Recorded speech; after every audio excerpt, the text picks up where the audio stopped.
El Conde de Montecristo por Alejandro Dumas. Capítulo 16. Un sabio italiano.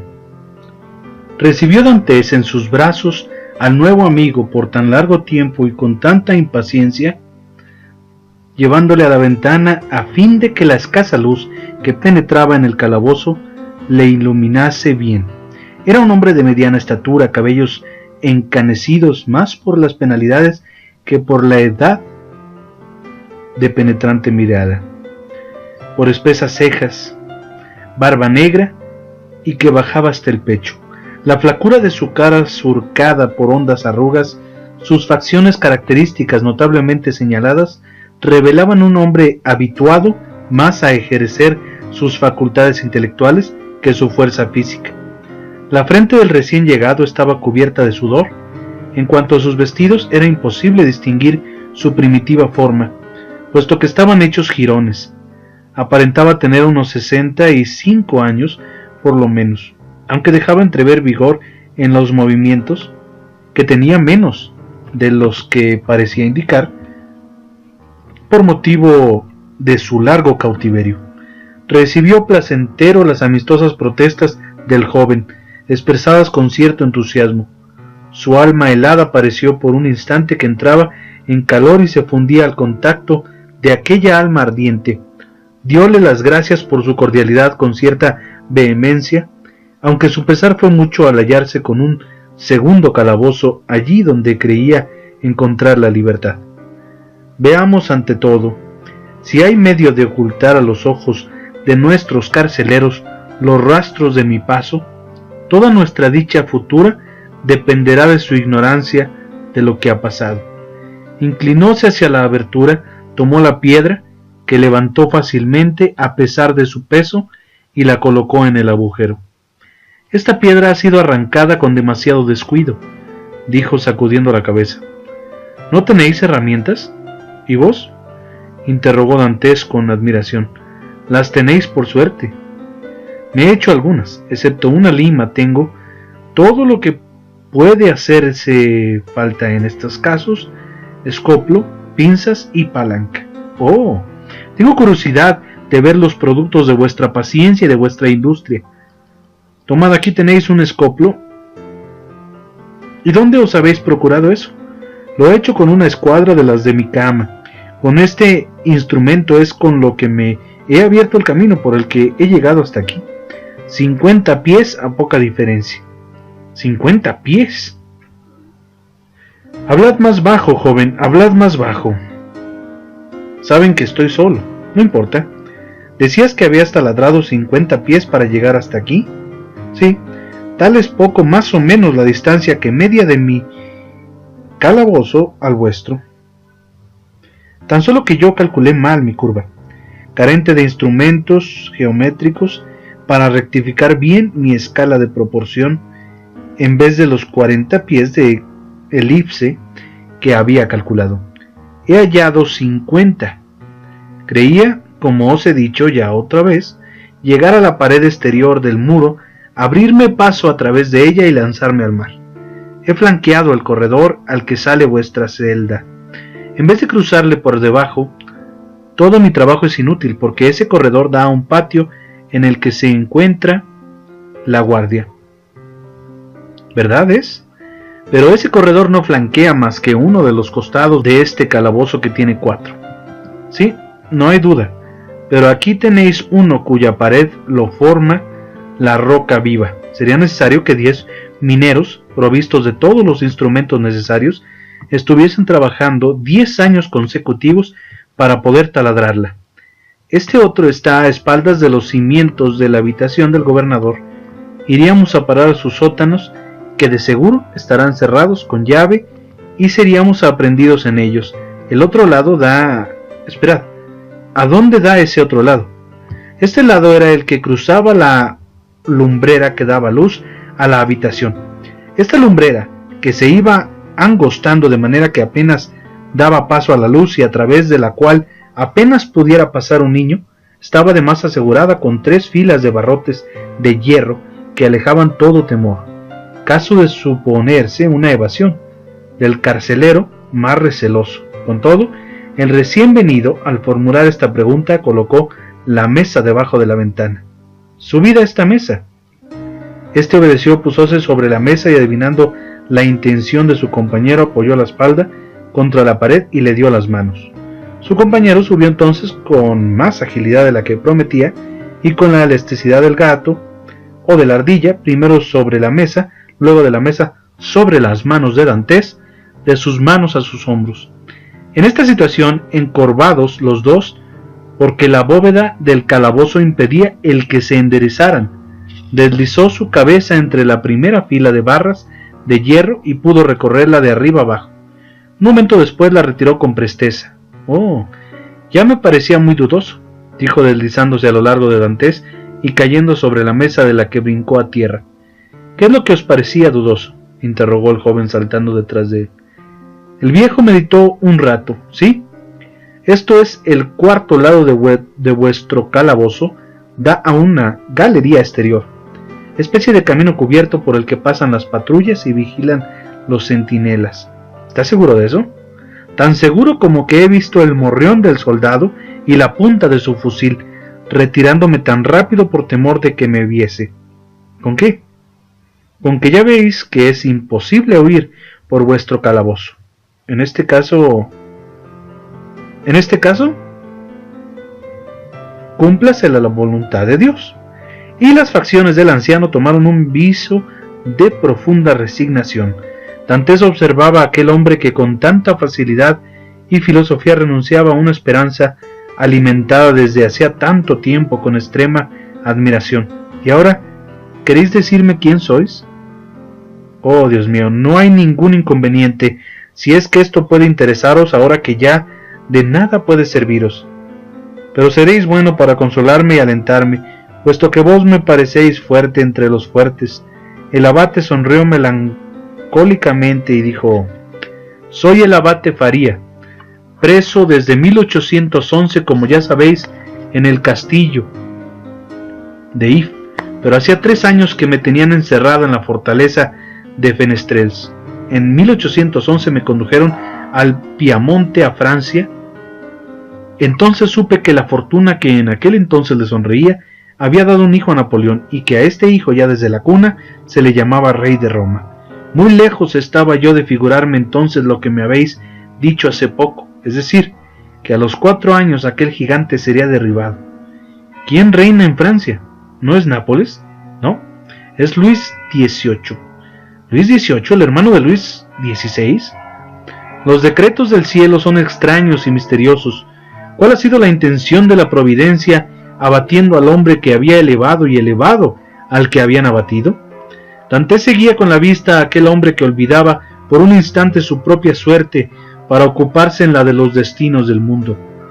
Sí, lo mismo que en Inglaterra, después de Carlos I, Cromwell, después de Cromwell, Carlos II, y quizás después de Jacobo II, cualquier yerno, cualquier pariente o príncipe de Orange.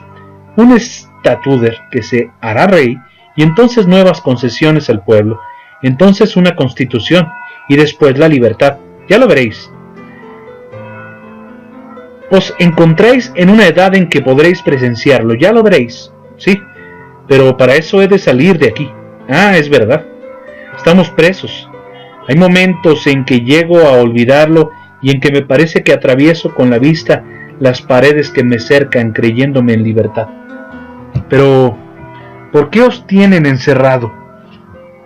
Porque predije en 1807 el plan que Napoleón trató de realizar en 1811, porque como Maquiavelo, en vez de todos esos regulos que transforman a la Italia en un nido de tiranuelos, deseé que hubiera uno, solo y grande amo, si no justo, fuerte por lo menos, porque me figuré encontrar un César Borgia, en cierto ente coronado, que dióme entender que comprendía para venderme mejor. Este era el proyecto de Alejandro VI y de Clemente VII. Se frustró siempre, y puesto que aquellos lo intentaron inútilmente y Napoleón no ha podido acabarlo de realizar. Claro es que Italia está maldecida, dijo el viejo abatiendo la cabeza. Dantes no comprendía cómo un hombre podía exponer su vida por tales proyectos. Verdad es que si bien conocía a Napoleón por haberle visto y hablado, en cambio desconocía completamente quiénes eran Clemente VII y Alejandro VI. ¿No sois vos?, dijo Dantes, comenzando a creer lo mismo que su carcelero, quien pensaba lo mismo que todos los habitantes del castillo de If. ¿Ese clérigo que dicen estar enfermo? ¿Qué le creen loco queréis decir, no es verdad? No me atreví a decirlo. Sí, soy yo quien pasa por loco, soy yo el que divierto hace tiempo a los huéspedes de esta prisión, y que divertiría a los niños, si niños hubiese en la mansión del dolor sin esperanza. Dantes quedó por un momento mudo e inmóvil. ¿Con que renunciáis a la fuga? Veo que es imposible, sería sublevarse contra Dios, tratar de probar lo que no quiere que se realice. ¿Y por qué os desanimáis de esa forma? ¿Sería mucho exigir de la providencia el que la primera tentativa tenga feliz éxito? ¿No podéis comenzar en otra dirección lo que habéis hecho para llegar aquí? Pero, ¿sabéis lo que he trabajado para hablarme de volver a comenzar? ¿Sabéis que he gastado 4 años para procurarme los instrumentos que al presente poseo? ¿Que hace 2 años escarbo y penetro a través de una tierra dura como el granito? ¿Sabéis que me ha sido necesario arrancar piedras que en otro tiempo hubiese considerado imposible poder remover? ¿Que he pasado días enteros en ese trabajo titánico y que algunas veces me consideraba dichoso cuando al anochecer había conseguido ahuecar la extensión de 1 pulgada cuadrada de aquella vieja argamasa que se había hecho más dura que la misma piedra? ¿Sabéis que para colocar toda la tierra y todas las piedras que arrancaba me fue necesario taladrar la bóveda de una escalera, en la cual he ido sepultando sucesivamente todos los escombros, y que ahora, lleno aquel hueco, no sabría dónde depositar un puñado de polvo? ¿Sabéis por último que yo creía llegar ya al término de mis trabajos, que me sentía escasamente con la fuerza necesaria para terminar de realizar mi proyecto, y que ahora Dios no solo aleja su término, sino que ni preveo siquiera cuándo tendrá este lugar? Ya os lo he dicho y os lo vuelvo a repetir, no intentaré ya nada en adelante para reconquistar mi libertad, puesto que es la voluntad de Dios que la haya perdido para siempre. Edmundo bajó la cabeza para no manifestar a aquel hombre que el gozo de tener un compañero le impedía compartir, cual debiera el sentimiento que sufría por no haberse podido salvar. El abate Farías se tendió en la cama de Edmundo y éste permaneció de pie. El joven no había pensado nunca en la fuga. Hay ciertas cosas que parecen tan imposibles que ni siquiera viene a la mente intentarlas, y se rechazan por instinto. Perforar 50 pies bajo tierra, consagrar a esta operación 3 años de continuos trabajos para llegar, teniendo un éxito feliz, a un abismo abierto perpendicularmente sobre el mar, precipitarse de 50, 60 o 100 pies de altura, quizás, para romperse al caer la cabeza contra alguna roca. Si las balas de los centinelas no le mataban antes, verse obligado, caso de eludir todos estos peligros, a ganar una legua a nado, era mucho para no someterse a la resignación, y ya hemos visto que Dantes estuvo a punto de llevar esta resignación hasta la muerte. Más cuando el joven vio a un anciano aferrarse a la vida con tanta energía y darle el ejemplo de resoluciones desesperadas, empezó a reflexionar y examinó hasta dónde llegaba su valor. Otro había intentado lo que él ni siquiera había pensado realizar. Otro menos joven, menos fuerte, menos hábil que él, se había procurado con maña y paciencia todos los instrumentos de que tuvo necesidad para esa increíble operación, que tan solo una medida mal tomada pudo hacer fracasar, pues si otro había hecho todo eso, nada debía ser imposible a Dantes. Si Faría había perforado 50 pies de longición, hermosa y poetisa, y que pasan ante los ojos gigantescas, y lucido 3 años en su maniobra, el que no tenía sino la mitad de la edad que Faría, podría demorar 6. Faría, abate, sabio y eclesiástico, no tuvo miedo de arriesgarse a hacer la travesía del castillo de If a la isla de Daume. Ratonneau o Lemaire y el Edmundo el marino, Dantes el osado buzo, que tan a menudo se había encargado de buscar una rama de coral en el fondo del mar, vacilaría en hacer una legua a nado, una hora, y que no había con frecuencia pasado horas enteras en la mar sin tocar ni salir a la orilla. No, Dantes no necesitaba sino que le animasen con el ejemplo. Todo lo que otro ha hecho o podido hacer, Dantes lo haría. El joven reflexionó un momento. He hallado ya lo que buscabais, dijo al viejo. Farías se sobresaltó. ¿Vos? Dijo levantando la cabeza con un aire que indicaba que si Dantes decía la verdad, su desaliento no sería de larga duración. Vos, veamos, ¿qué habéis pensado? El pasillo que vos habéis practicado para venir de vuestro calabozo al mío sigue paralelo a la galería exterior. ¿Sí? De manera que apenas diría unos 15 pasos. ¿A lo más? Pues bien, sobre la mitad del pasillo practicaremos un nuevo camino formando como el brazo de una cruz. Para eso tomaréis vuestras medidas con más exactitud. Desembocamos en la galería exterior, damos muerte al centinela y nos fugamos. Para el buen éxito de este plan no se necesita más que valor. Vos le poseéis fuerza que no me falta, y no hablo de la paciencia, puesto que de tenerla habéis dado pruebas, y yo daré las mías. Una palabra, vos no sabéis, mi querido compañero, de qué clase es mi valor y en qué utilizo yo mi fuerza. En cuanto a la paciencia, creo haberla tenido bastante, continuando cada mañana la tarea de la noche y cada noche la tarea de todo el día. Pero entonces escuchadme bien, joven. Me parecía que hacía un favor a Dios libertando a una de sus criaturas que, siendo inocente, no podía haber sido condenada. ¿Y qué? Interrogó Dantes. ¿Por ventura no estáis aún en el mismo caso o reconocéis culpable desde que me habéis encontrado? No, pero no quiero llegarlo a ser. Hasta ahora no creía tener que luchar más que con las cosas, y vos me proponéis que luche con los hombres. Yo podré perforar un muro y destruir una escalera, pero no puedo atravesar un pecho ni destruir una existencia. Dantes hizo un ligero movimiento de sorpresa. ¿Cómo? ¿Pudiendo veros libre os detendrían tales escrúpulos? ¿Y vos? ¿Por qué no habéis roto una noche la cabeza de vuestro carcelero con el pie de la mesa, vestido su traje y probado la fuga? Porque no se me había ocurrido tal idea. Es porque tenéis a semejante crimen un horror instintivo por cuya causa ni siquiera lo habéis pensado. Porque en las cosas sencillas y permitidas nuestros apetitos naturales nos advierten que no nos salgamos de la línea de nuestro derecho. El tigre, que desea sangre por su naturaleza, no necesita más que una cosa, y es que el olfato le advierta que tiene una presa a su alcance. Desde el instante que la acecha, se precipita sobre ella y la destroza. Es su instinto, no hace más que obedecerle. Pero al hombre, por el contrario, le repugna la sangre. No son las leyes sociales las que prohíben el crimen, son las leyes naturales que lo rechazan. Dantes quedó confundido. Era en realidad la explicación de lo que pasaba en su interior sin haberse dado cuenta de ello. Por otra parte, prosiguió Faría, hace cerca de 12 años que estoy encarcelado. He recorrido en mi imaginación todas las evasiones célebres, y muy raras han sido las que, mediando violencia, ha salido bien.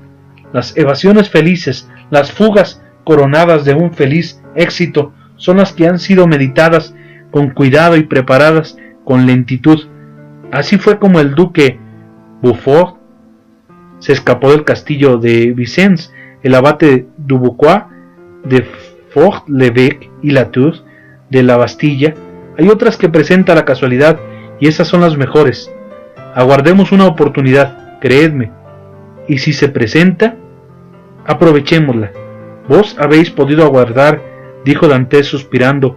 Tan largo trabajo os proporcionaba continua ocupación, y cuando no teníais trabajo que os distrajera, teníais esperanzas que os consolaban. ¿Verdad es?, dijo sonriendo el abate, a más de que no era esa mi única ocupación. Entonces, ¿qué hacíais? ¿Escribía o estudiaba? ¿Os dan pues papel, pluma y tinta? No, pero yo mismo hago todo eso. ¿Vos mismo os hacéis papel, pluma y tinta? Sí, consideraba Dantes a aquel hombre con admiración, pero costábale dificultad creer lo que decía.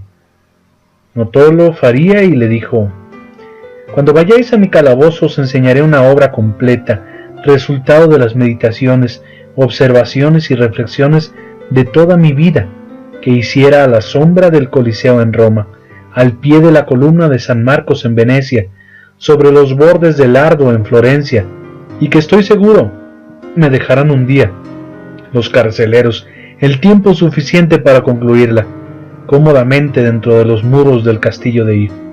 Es un tratado sobre la posibilidad de una monarquía general en Italia. Compondrá un grueso volumen en cuarto. ¿Y lo habéis escrito vos? En 2 camisas.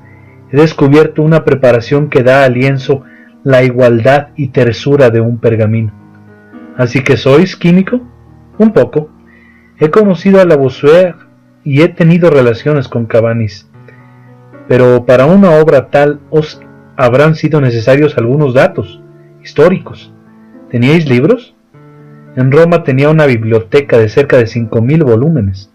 Tan asidua lectura me dio por resultado el conocer que con 50 obras bien escogidas se tiene, si no un resumen absoluto de los conocimientos humanos, por lo menos todo lo que un hombre tiene interés en conocer. Dediqué 3 años de mi vida a leer y releer aquellos 50 autores, de manera que los sabía casi de memoria cuando fui preso. En mi calabozo, con un ligero esfuerzo de la memoria, he logrado recordarlos todos. Así es que podría recitaros a Tucídides, Jenofonte, Plutarco, Tito Livio, Tácito, Strada, Jornandes, Dante, Montaigne, Shakespeare, Spinoza, Maquiavelo y Bossuet. Advertid que no cito sino los más importantes. En este caso dominaréis muchos idiomas.